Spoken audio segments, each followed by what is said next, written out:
Ever heard of a war being fought 9,000 kilometers from Paris over something as seemingly ordinary as rubber trees and rice paddies? Probably not. Well, that's where we're diving in today. The Indochina War. A conflict that's often overshadowed by the later Vietnam War, Right. but it's absolutely crucial to understanding the landscape of the 20th century. And what makes this deep dive so fascinating is that you've brought in these incredibly raw and personal snippets from a documentary. Yeah? We're talking soldiers' letters, diary entries, reflections from those who were right there in the thick of it. Wow. It really paints a vivid picture. It's one thing to read about history in a textbook, Right. but to hear these firsthand accounts, it's like stepping back in time. Yeah. You really get a sense of the human cost to this conflict. Yeah. The fear, the uncertainty, the longing for peace. You can just feel it. So let's set the scene for our listeners. We're talking about the years 1945 to 1954. Okay. The world is still reeling from World War II. Still recovering. And France, despite being significantly weakened, is desperately trying to hold on to its colonial empire, They just couldn't let go. particularly Indochina. And Indochina at this time, that's present day, Vietnam, Laos, and Cambodia, was considered France's jewel in the crown, so to speak. Of course. They profited greatly from its resources. Right. But at the same time, you have the rise of the Viet Minh. Led by Ho Chi Minh. Exactly, fighting fiercely for their independence. It's almost hard to imagine France having just gone through a devastating war themselves, I know. clinging to this idea of empire, They were stuck in the past. even as the world around them was changing. What was life like in French Indochina during those years leading up to the war? Well, I mean, for both sides, I guess. imagine this. Bustling cities like Saigon and Hanoi, Okay. a place where French colonists were living a life comparable to any elegant European city. Really? Oh, yeah. Cafes, theaters, fashion, all the trappings of affluence and luxury. Sounds almost idyllic. For some, Right. this is only one side of the story. For the vast majority of Vietnamese people, life under French rule meant forced labor, exploitation of resources like rubber, rice, minerals, All for France's gain. every bit of it. There's that chilling lyric from a song featured in the documentary, "The rubber tree is a magnificent plant. Each tree feeds on the corpses of the workers." That's a haunting image. This idea that such beauty, such profit for some, came at such a horrific human cost. It did. And this underlying resentment, this anger at the inequality, Just palpable. it fueled the resistance, didn't it? Absolutely. And this is where a figure like Ho Chi Minh comes in. Right. He was a complex figure, For sure. a communist revolutionary, Yes. but also a pragmatic leader That's right. who understood the plight of the Vietnamese people He did. and had their respect. He loved him. And the timing was critical too. Yeah. World War II ends. Family. Japan, who had briefly occupied Indochina, withdraws. Right. And France expects to just step right back in. Just like that. It seems like a naive assumption in hindsight. To say the least. You would think so, wouldn't you? Absolutely. But the pull of empire, It's strong. the belief that they could reclaim their former glory, Delusional. it blinded them to the reality on the ground. Completely. And Ho Chi Minh, A shrewd leader. he saw this opportunity, seized the moment, He was ready. and declared Vietnam's independence in 1945. bold move. A bold move, Very bold. and one that, understandably, didn't sit well with France. Not one bit. This is where the situation starts to escalate, right? How did we go from a declaration of independence to a full-blown war? Well, it wasn't immediate. Okay. There were attempts at a diplomatic solution. There were. Yeah, most notably the Fontainebleau Conference in 1946. But these negotiations ultimately fell apart. Did it? Oh, yeah. One Vietnamese negotiator was quoted as saying, "The only point on which we were in agreement was that we were in agreement on nothing." Not exactly a promising start. Yeah.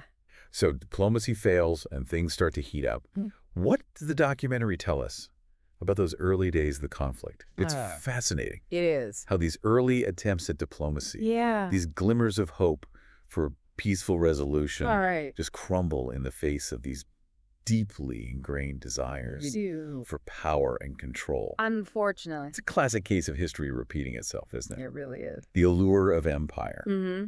the belief in one's own superiority, Yeah. it can blind you to the realities on the ground, Absolutely. the legitimate aspirations of a people. For sure. And in the case of the Indochina War, this clash of ideologies, was further amplified by the emerging Cold War. Of course. Suddenly, it wasn't just about France and Vietnam, Right. but about the global struggle Exactly. between communism and the West. The United States, already embroiled in the Korean War and fearful of the domino effect, Right. this idea that if one Southeast Asian nation fell to communism, others would follow. Oh, wow. They saw Indochina as a critical battleground in this larger ideological conflict.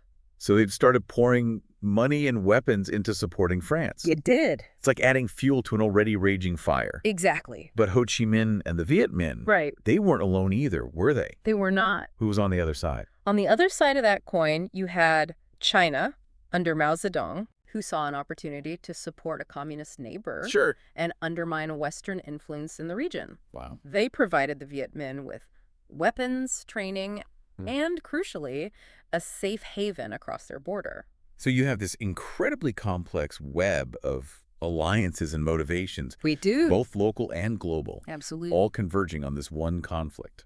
It's true. It makes you wonder about the true cost of these ideological battles, doesn't it? It really does. What do you think? I mean, it's a question that's as relevant today as it was back then. Yeah.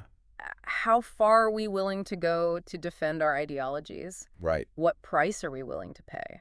It's a big question. Yes. These are questions that transcend any one conflict or time period. We do. And speaking of the human cost, the documentary doesn't shy away from the brutal realities It doesn't. of the war on the ground. No. We hear accounts from French soldiers Right. haunted by the constant fear of booby traps, Yeah. the uncertainty of guerrilla warfare. Was terrifying. It paints a very different picture It does. from those idyllic scenes of Saigon we talked about earlier. It does. It really does. And it's important to remember that this wasn't a war fought on traditional battlefields. Right. This was a guerrilla war fought in jungles, it's in villages, wow. with civilians often caught in the crossfire. Oh, no. The documentary features this one account from a French soldier who talks about how the Viet Minh seemed to melt into the landscape. Wow. How they were always one step ahead. That must have been terrifying. It was this constant sense of being surrounded, right, of not knowing who to trust. Exactly. And the Viet Minh, they were fighting for their homeland. They were. For their freedom. Right. But their tactics, their methods, they weren't always straightforward. Or not. What do you mean? That's right. How so? The documentary doesn't shy away from the more difficult aspects. It doesn't. No of the Viet Minh struggle either. Okay. It touches upon their land reforms, which, while aimed at addressing inequality, also involved some harsh measures. Harsh in what way? Including the purging of those deemed enemies of the revolution. It's a reminder that even in the fight for freedom, yes, things aren't always black and white. That's right. There are often shades of gray. There are difficult choices to be made. Very difficult. And innocent people caught in the middle. Unfortunately. And the documentary does a good job of conveying this complexity. It does. Of showing the human faces behind the ideologies. Absolutely. The personal stories that often get lost in the larger narrative of war. Right. It's like what you said earlier. Yeah. History isn't just dates and battles. It's not. It's about people. It is. And speaking of battles, yes, there's one in particular that stands out in the Indochina War. Yeah. A battle that would ultimately change the course of the conflict. Right. Dien Bien Phu. Dien Bien Phu. It's a name that's synonymous with the decline of French colonialism in Southeast Asia. It really is. It was supposed to be France's decisive victory. Their chance to lure the Viet Minh into a conventional battle and crush them with superior firepower. That was the plan. The documentary shows these incredible images. It does. Of the French building this fortress in this remote valley, almost like they were trying to impose their will on the very landscape itself. It's true. They even gave the outposts these almost romantic-sounding female names. They did. Beatrice, Gabrielle, Dominique. There was a certain arrogance to it. There was. A belief that they could dictate the terms of the battle. Wow. That the Viet Minh would simply fall into their trap. And the Viet Minh, they didn't fall for it, did they? They did not. What happened? They saw through the French strategy. Really? And prepared accordingly. How so? They spent months meticulously studying the terrain. What? Smuggling in artillery piece by piece. No way. Hauling them through jungles and over mountains. Wow. Often using bicycles and sheer manpower. It's almost hard to believe. I know, right? Bicycles against tanks, and yet What happened?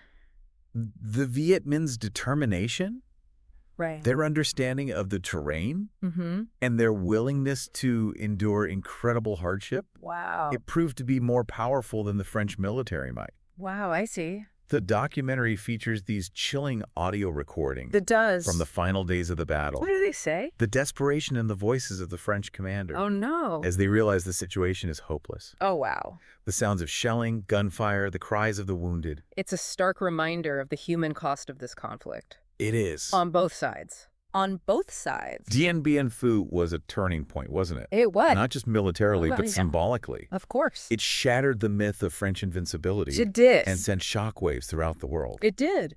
It's almost hard to believe that this all happened while the Geneva Conference was underway, I know. attempting to find a peaceful solution to the conflict. Right. It's almost like they were living in a different reality. You could say that. So Dien Bien Phu falls, It does. the Geneva Accords are signed, Right. and Vietnam is temporarily divided at the 17th parallel. Temporarily. It seems like an attempt to create some semblance of order from the chaos. Right. But did it really bring peace? That's the question, isn't it? It didn't last, did it? It's complicated. On the one hand, you have the French. Their colonial ambitions shattered. They Yes, yes. withdraw from Indochina. Okay. But on the other hand, Yeah. Vietnam is now a divided nation, a pawn in the larger Cold War chess game. And the United States, Yes, having just poured resources into supporting France, exactly. they're now faced with a dilemma. They are. What to do? What to do? Do they step into the void left by the French? It's a tough call. Well, a tough call with, I guess, kind of an obvious answer, Right. knowing what we know now. And we know the answer to that, don't we? We do. The U.S., driven by this fear of communism spreading, Yeah. they did indeed step in, Right. escalating the conflict into what we now know as the Vietnam War. Another war. Another war. It's a tragic example of how even well-intentioned interventions can have devastating, unintended consequences. It really is. You go in wanting to help, and it just makes things worse. It's heartbreaking, really. And the documentary doesn't just focus on the political and military aspects of this conflict. It also highlights the human cost, Of course. the personal stories that often get lost in the larger narratives. Absolutely. One thing that really struck me was the footage of the mass exodus of refugees from North Vietnam after the Geneva Accords. Yes. So many people fleeing their homes. They had no choice. Those images are just heartbreaking. They are incredibly powerful. These were people fleeing not just poverty or instability, Right. but also the fear of persecution under the new communist regime. Families were torn apart, lives uprooted, dreams shattered. It's a reminder that the end of a war doesn't necessarily mean the end of suffering. No, The scars of conflict, they can run deep and last for generations. they do. Yeah. I mean, we're still dealing with the effects of the Vietnam War today. It's sad. It is. And the legacy of the Indochina War and the subsequent Vietnam War, it continues to shape the social and political landscape of Southeast Asia today. It does. The divisions, Yeah. the trauma, Right. the unresolved issues, these are things that take time and effort to heal. They do. Yeah. Looking back, it makes you wonder if things could have turned out differently. Like, could France have found a way to decolonize peacefully, It's possible. to grant Vietnam genuine independence without resorting to war? It's one of those what-if questions that historians love to debate. It is. Perhaps if there had been more understanding, more willingness to compromise on both sides, the outcome could have been different. Yeah. But, as we know, history doesn't offer do-overs. No, it doesn't, but it does offer lessons It does. if we're willing to listen. That's the key. So as we wrap up this deep dive, Yes. what do you think are some of the key takeaways for our listeners? Well, I think the Indochina War, despite being often overlooked, Right. offers a powerful lens through which to view the complexities of the 20th century. It reminds us that history is not simply a linear progression of events, Okay. but a complex tapestry woven from countless individual stories, motivations, and decisions. Right. And it highlights the dangers of clinging to outdated ideologies, Of course. of letting fear and ambition cloud judgment, Right. and the devastating human cost of conflict. Absolutely. Wars should always be a last resort. They should. There's always a peaceful solution if you're willing to look for it. Exactly. The Indochina War serves as a stark reminder that peace is not a given. It's not. It's something that must be constantly strived for, Yeah, nurtured, right. and protected, and that requires understanding the mistakes of the past, learning from them, and choosing a different path forward. Well said. A Huh? powerful message. Thank you. To our listeners, thank you for joining us on this deep dive into the Indochina War. It's been a pleasure. We encourage you to continue exploring this often forgotten chapter of history. It's a story that has important lessons for us all. Until next time.